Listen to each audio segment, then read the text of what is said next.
HW3 Teslas just received FSD v14.1 Lite in the 2026.21.6 update, extending newer autonomy features to older hardware. This is Tesla Shorts Time, episode 567. Here is what you may have missed across the past week. FSD continued rolling out to more vehicles while regulatory and infrastructure work advanced for unsupervised operations. Energy products faced fresh customer support questions in the United Kingdom. Tesla broader AI and solar expansion plans kept moving forward despite mixed regional sales results. Owners of vehicles with the older hardware are now receiving the point release that brings FSD v14.1 Lite capabilities. The update arrives through the standard software delivery path without requiring additional hardware changes. This extends recent autonomy improvements to a larger installed base that previously faced limits on newer feature branches. The version 2026.21.6 specifically targets HW3 vehicles and delivers the Lite variant of the v14.1 stack. The change keeps the supervised system moving forward on existing cars rather than leaving them behind.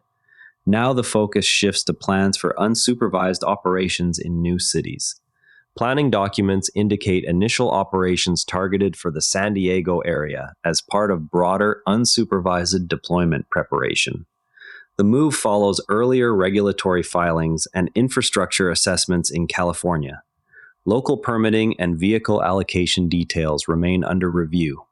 The filings reference the need for dedicated pickup zones and charging infrastructure ahead of any service launch. This step keeps the regulatory path moving in one more major market. The conversation now turns to the compute infrastructure needed to train the systems behind these plans. The proposed facility would manufacture solar cells at a total investment of $10.1 billion. Site selection and incentive discussions are underway in Texas. The project aligns with existing energy storage and panel offerings. The scale of the investment matches the size of other major Tesla manufacturing initiatives announced in recent years. Site work could begin once incentives are finalized. That expansion in energy manufacturing connects directly to the AI training capacity also growing at Giga Texas. Construction on the Cortex-2 cluster at Giga Texas continues despite a separate data center pause elsewhere in the state. The project supports expanded AI training capacity tied to vehicle and robotics programs. Timeline adjustments for the broader campus have not altered the dedicated Tesla compute build-out. The Cortex-2 effort remains focused on scaling training throughput for both FSD and future Optimus development. Work on this dedicated cluster shows no sign of slowing. The next area to examine is customer hardware reliability updates. Select Cybertruck configurations now carry extended warranty coverage, reaching 8 years in certain cases. The change reverses an earlier, shorter term and applies to specific variants already in customer hands. Owners affected by the adjustment gain additional protection on the structural battery and drivetrain components. The extended coverage focuses on the high-voltage battery and related propulsion systems for those particular builds. The adjustment brings warranty terms back in line with other recent Tesla models. Real-world battery longevity data offers one way to judge whether the new terms will hold up. A 2022 Model 3 with LFP chemistry was checked for capacity loss following 78,000 miles of use. The test targets assumptions about rapid degradation in lithium iron phosphate packs under real-world conditions.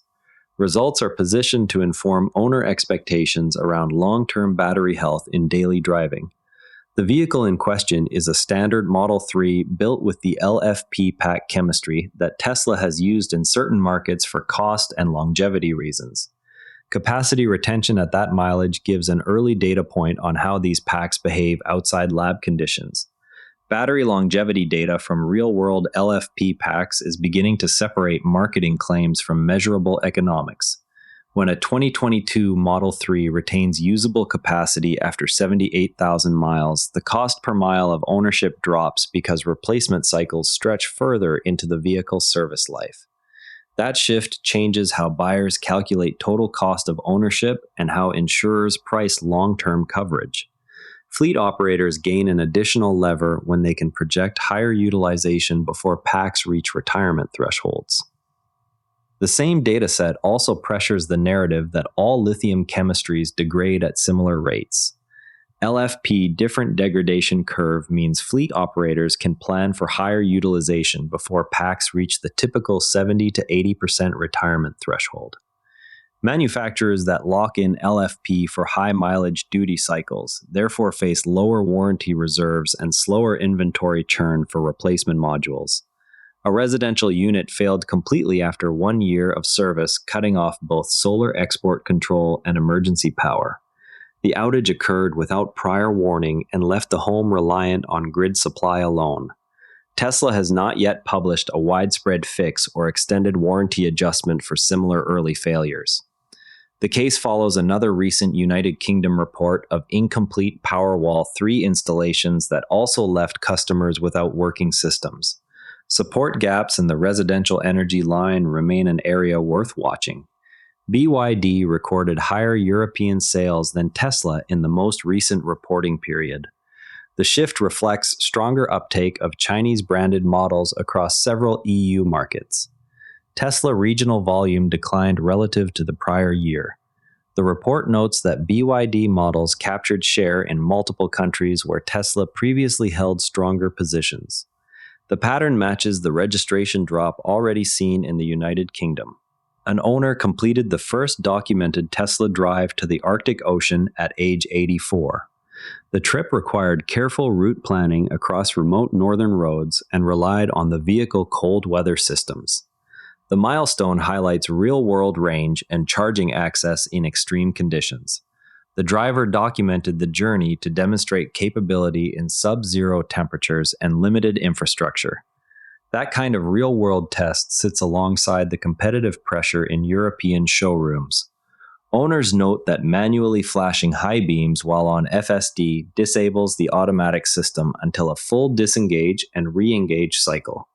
The default behavior turns high beams on during supervised operation, yet the manual override persists across sessions. Community discussion centers on whether a momentary flash should trigger a temporary rather than full disable. The issue appears in both highway and city driving, where drivers occasionally need to signal other vehicles. The in-car interface now allows owners to design and preview custom license plate graphics that match real-world plates or novelty designs. The tool renders changes instantly on the vehicle display for quick confirmation. No additional hardware or subscription is required for the feature. The visualization appears on the screen in the same location as the physical plate would be mounted. One intersection test captured on video showed the supervised system staying put through 10 full light cycles at a busy exit. The vehicle made no attempt at the left turn, even when gaps opened in cross traffic. The driver waited across repeated cycles before overriding to complete the maneuver. The clip has circulated among owners questioning how the stack handles complex, unprotected turns. No software update addressing this exact scenario has been noted in the current release notes. Ford announced an electric truck with a starting price of $28,000, aimed at the commercial and personal segments. The model enters a market where Tesla's Cybertruck holds a higher price position. Availability and range specifications are expected in later announcements. The pricing undercuts several existing electric pickup options and targets fleet buyers seeking lower entry costs. Early coverage positions the truck as a direct volume play rather than a premium offering. The extended Model YL variant delivers improved ride quality over prior versions while adding 20 inches of cargo space behind the third row. Early owner feedback highlights the added practicality for family use. Production allocation remains limited to select markets. The longer wheelbase also improves rear legroom without sacrificing the existing cargo area ahead of the third row. Reviewers noted the change keeps the overall footprint manageable while increasing usable space for luggage and gear. Waymo's updated passenger interface incorporates Google Gemini for in-ride assistance and controls. The changes focus on simplifying trip management and information display rather than core driving functions. Tesla's competing unsupervised plans will face direct comparison on cabin experience once deployed. The Gemini features allow voice queries about local points of interest and trip adjustments without leaving the main screen. The update arrives as both companies prepare larger robotaxi fleets in overlapping cities. Before we go, the next regulatory filing for San Diego operations could clarify pickup zone requirements.